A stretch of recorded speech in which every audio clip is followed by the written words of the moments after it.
Hello everybody, welcome to my video. Thank you so much for watching. Today I am kicking off the first episode in my Sims 4 build series with a starter house. Yay! I wanted to keep things simple for the first videos. This is a no CC, no mods, base game only build. And I'm trying to keep the budget under 20k simoleons, giving you a little wiggle room for when if you use it to move into. I hope you like the build, and I really wanted to start off easy and hopefully you actually like it and want to use it. So I built a lot in Brindleton Bay, but honestly you can place it anywhere. It has a bit of a coastal theme, but it's definitely not tied to Brindleton Bay, so feel free to put it into another world as like Willow Creek or something. So I used a Pinterest reference for the layout and exterior, which I'll go ahead and pop up on screen now. And I didn't exactly follow it, but it definitely helped inspire the design overall. And I really like using references for things. It helps me know where I want to start and not just stare at the lot forever or put a bunch of things down and spend hours and end up not liking it, because I've done that a million times. So the plan is to make this a 2-bedroom, hopefully 2-bathroom home. I definitely prefer the 2 bathrooms, especially during gameplay. I'll definitely do the interior in my next video, so stay tuned. Keep up with the channel for that. And if you do want to place it in Brindleton Bay, if you have cats and dogs and you want to place it in there, well, so I built it on the starter lot, which I definitely recommend being where you place it, just because it's right next to the lake. It's a really pretty lot. Or not the lake, the ocean. The starter house that's on that lot is kind of ugly, I'm not gonna lie. It's too big, underdecorated. The carpet, quote-unquote carpet, is terrible. And I mean, I understand that the original builders had limitations they had to work around, but it's pretty bad. It's pretty bad. So yeah, I'm not a fan, definitely.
So one of the hardest parts I had about building this was choosing the color for the paneling on the outside.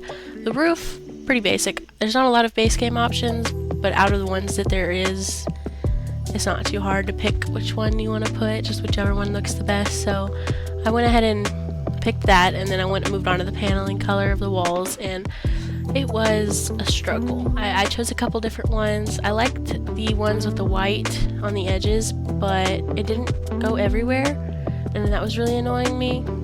Another problem I had is I like to choose just gray and brown for the outside, especially stone, and that doesn't really work all the time. I really wanted to branch out and try something more colorful. You can see I'm struggling to pick between basic or blue, which I ended up going with blue because I really liked. I think the brick looked good too, but I think overall the blue is my favorite, so I'm glad I went with that.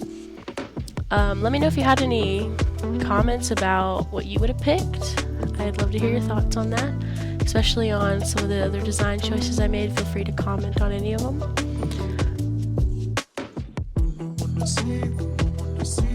Then we move on to the porch. You see I already have it built, and it's okay. It looks good now. I mean, it looks alright right now, and I think the idea of having a wraparound porch like that is really pretty. Just maybe on a bigger house, one where doing a roof for the overall house is a little easier. Because when I got done with the house exterior, you know, I went to go put a roof over the porch, and it just, not only did I just not want to mess with it, but I just didn't want to spend the next like hour messing around with it and trying to get it to look good. So I just decided to kind of cut most of the roof of the porch and just keep a little bit of it. And I'm glad I did that. I think it looks the best that way.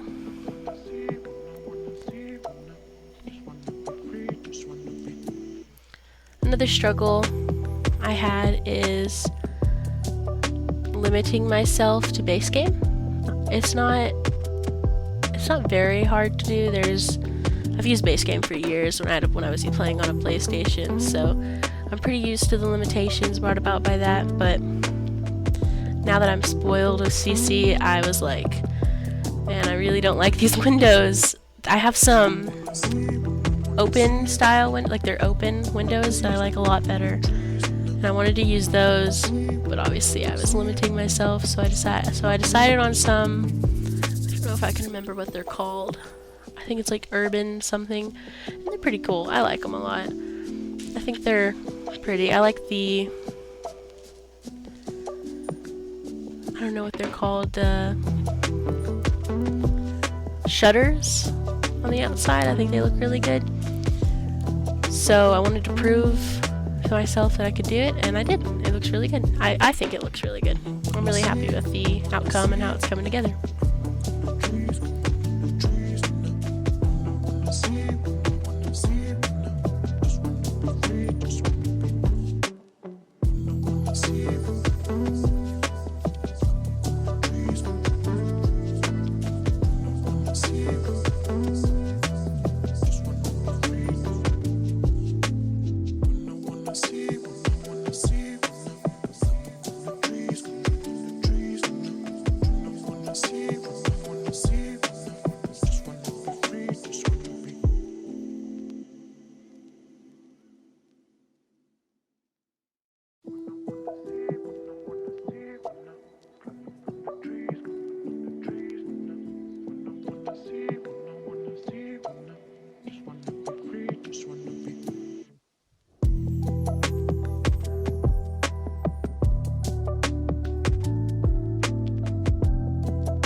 In the next video, I'm going to be furnishing the interior, making sure to keep a close eye on the budget, keep it under 20k, and still make sure I add enough detail so it doesn't feel empty or has a lack of personality, which I do want a more generic kind of look, but I still want it to look like it has some personality, you know?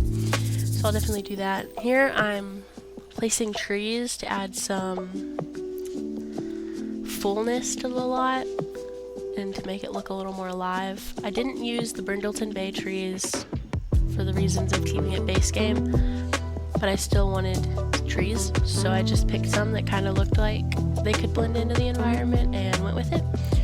If you get it into another world and you're like, oh, these trees do not match, you could just change them out. The only cheat I used, which is the only cheat I use for the exterior at all, which is a big deal for me, was the brackets to make it smaller and bigger. I don't know what that is on the PS4, but I'll make sure to figure it out before I post this video. Here I am adding just some, I guess, shading to the house, and I did the grass one and I put it under the trees and under the house to make it look like it's been there for a while, and I'm adding a trash can in. And then I'm moving on to the porch, which I'm not the hugest fan of. It's kind of meh, and it kind of just blends in with the rest of the house, I think. So once I get done with the interior and the color scheme, I might end up changing it, but I'm not really sure yet. I guess we'll just find out. If you have any ideas for your future builds, comments on the house, how you change it, I'd love to hear your thoughts, so feel free to leave those. And yeah, just let me know what you think.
that's just a couple more things I'm adding to the rest of the house, and that's everything. So thank you so much for watching. I really hope you enjoyed the video. Don't forget to like, subscribe, and comment your ideas, or just anything really. Say hi down below. It really helps the channel, and it helps me. So yeah, thank you so much, and I'll see you in the next video.